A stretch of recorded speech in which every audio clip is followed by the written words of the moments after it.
Bonjour Adrien, bonjour à tous, bonjour Jérôme Bonjour. Gage, merci d'avoir accepté notre invitation.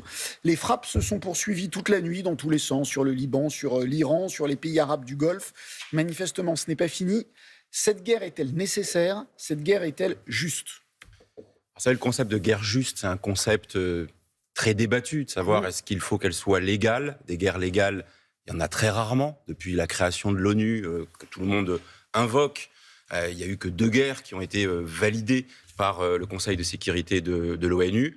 Et le concept de guerre juste, c'est de savoir est-ce que c'est légitime et justifié du point de vue des 36 000 Iraniens qui ont été massacrés par les Mollahs les 8 et 9 janvier dernier. Il y a une réaction qui est légitime. Donc, Du point de vue de la menace permanente que représente l'Iran pour les pays de la région, à travers le Hezbollah, à travers le Hamas, à travers les Houthis, à travers les milices chiites en Irak, il y a une légitimité. Mais, et c'est le caractère inextricable de la situation, du point de vue de la sécurité internationale et régionale, quels sont les buts de cette guerre? Est-ce que c'est de renverser le régime? Est-ce que c'est de contenir la prolifération nucléaire ou le déploiement des missiles balistiques? Voilà, donc c'est une situation de crête légitime du point de vue de ce que vivent les Iraniens. Et on ne peut pas être indifférent depuis 47 ans sous le joug islamiste. Mais du point de vue du droit international... Est-ce que la légitimité, que vous avez très bien décrite, l'emporte sur le fait que le droit international ait été bafoué? C'est la difficulté. Il y a un moment, on y va ou on n'y va pas. Vous êtes candidat à la présidentielle, un chef d'État, à un moment, il doit décider d'appuyer sur le bouton ou pas.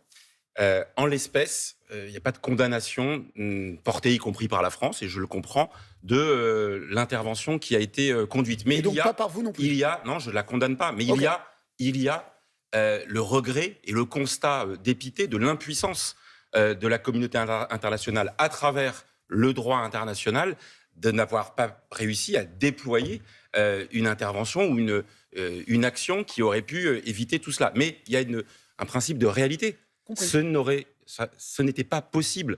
La Russie et la Chine sont membres du Conseil de sécurité de l'ONU. Et je le rappelle, dans l'histoire, depuis 1945... Ce n'était pas possible d'avoir la base juridique. Non mais je le redis parce qu'on l'a trop oublié. Depuis 1945, il n'y a eu que 2 conflits qui ont été autorisés par l'ONU. C'était en 1950, la guerre de Corée, et c'était en 1990-1991, la guerre en Irak, après l'invasion du Koweït par Saddam Hussein. Et à chaque fois, dans des conjonctions internationales très particulières qui ont fait que ni la Chine ou ni la Russie ne se sont opposés au sein du Conseil de sécurité. Tout le reste du temps, il faut avoir la lucidité de constater que le droit international, que je chéris, je défends l'état de droit à l'échelle des nations. Et donc, je souhaite aussi d'avoir un état de droit international. Mais je suis lucide, il est le fruit d'un rapport de force politique.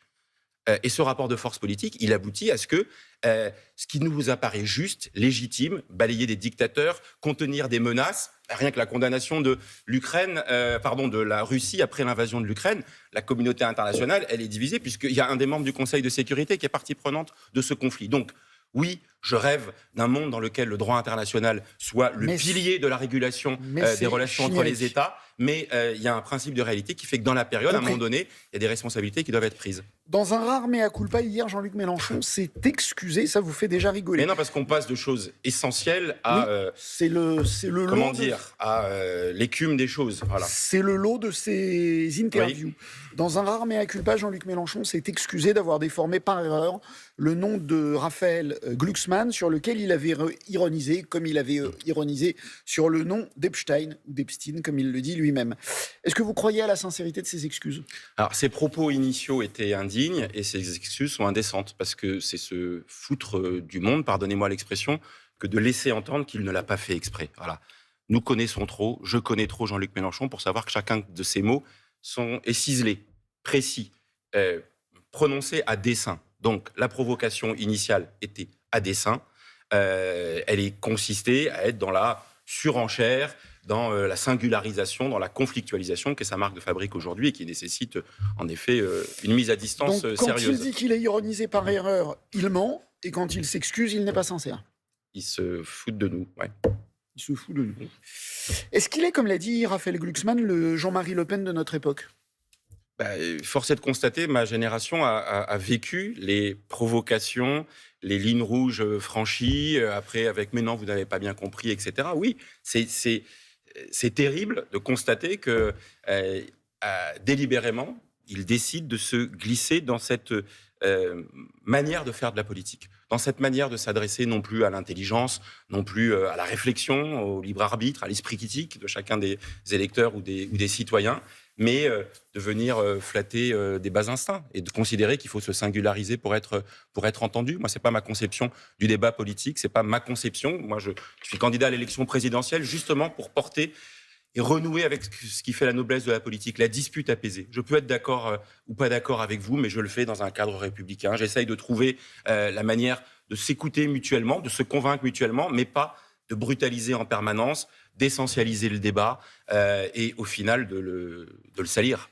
Il nous reste 1 minute. Dans ce cadre républicain que vous venez de décrire, vous préférez perdre une ville au municipal, qui arrive dans une dizaine de jours, que la gagner au prix d'un accord avec les Insoumis. Ça se pose dans beaucoup de villes de France. Je pense à Toulouse, par exemple, où il va être compliqué de gagner, de battre le maire Moudinque sans les Insoumis. Vous préférez Moudinque ou un accord avec les Insoumis?